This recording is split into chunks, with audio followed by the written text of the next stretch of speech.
Hello guys, at dahil 26 weeks na ako, so bali, sabi ng OB ko is magpa-OGTT test na ako. So bali, nandito na nga pala ako yun sa may hospital kung saan ako nagpapa-check up every month. So yun na nga guys, habang waiting na ako dyan, guys, bali tinawag na nga pala ako yan, tapos hawak-hawak ko na nga pala dyan yung glucose na yan. And guys, so, ayan yung iinumin daw na kailangan 15 minutes mo lang siya dapat mainom mo na. So, bali, ang dami ko naririnig na hindi daw yan masarap, ganito, ganyan. Pero, syempre, try natin para malaman natin kung hindi pa talaga masarap yung glucose na yan. So, bali, sa first lago ko, guys, bali, tinikman ko, masarap siya, guys. Kaso nga lang, masyado lang siyang matamis. Sobrang tamis niya. Ako kasi, guys, hindi ako fan ng matamis talaga. Kasi, ang hilig ko lang talaga sa mga matatamis. Yung mga dark choco, yung mga ganyan, yung mga medyo mapakla-pakla. Pero ito, guys, sobrang tamis niya, pero masarap. So, bali, kailangan talaga 15 minutes mo lang mauubos mo na dapat yan. So, pagpasensya nyo lang pala guys yung boses ko kung bakit ako ganito yung boses ko ngayon. Gawa ng may sipon siya kaya inuubo ko guys. So, bali, yun na nga guys. Inunti-unti ko lang yan kasi hindi ko talaga siya kayang ubusin ng isang inuman lang talaga guys. Pero kailangan may oras yan, 15 minutes lang.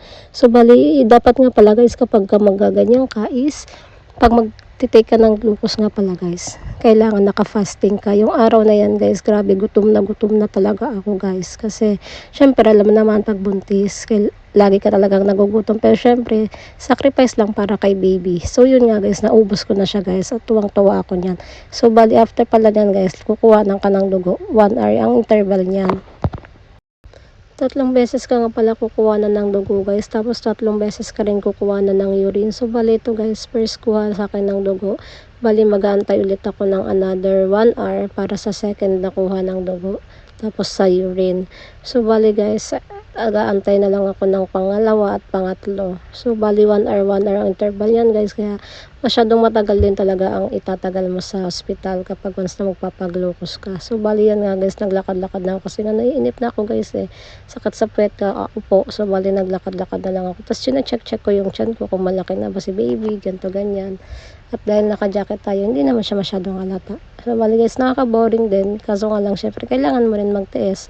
Tapos guys, after mo nga pala inumin yun, yung glucose na yun, ay guys, para kang masusuka na hindi mo mawari. Ganun pala yung lasa niya, nasa dulo yung yung effect niya. Kaya pala ibang mga mamis na nagpapaglucose, ganun yung mga na-feel nila. Ngayon, alam ko na kung ano yung nararamdaman din nila.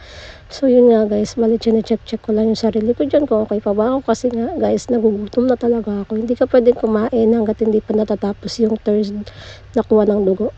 So bali guys, waiting tayo. So bali pangalawa na. So bali 1 hour na nga pala siya ulit guys. So bali kinuha na ako ng pangalawang dugo. So papakita ko sa inyo guys kung saan ulit ako kinuha na ng pangalawang dugo. Ayan guys. So, ayan yung panguna. Tapos sa kabila naman yung pangalawa. Grabe guys, alam niyo ba guys, ang tagal ko din kuha na ng dugo, gawa nga ng maliit lang yung nerve ko. Kaya yun, sobrang tagal ko din dyan guys. Buti na lang talaga, magaling din yung doktor na kumukuha sa akin. After 1 hour nga pala guys, bali, ayun na guys, tinawag na ako at ito na yung pangatlo ko guys. Yes, matatapos na rin at makakakain na rin ako. Yan pala guys. So, inuhanan ako dito sa isa, dalawa, tapos sa may kabila ko na naman kamay yung isa. Gawa nga ng ang hirap sa talaga hanapin niya guys. So, bali yun nga guys. Tuwang-tuwa na ako yun kasi natapos na ako. Kasi after 9 guys, bali, pwede ka na umuwi at pwede ka na rin makakain. So, yun lang guys.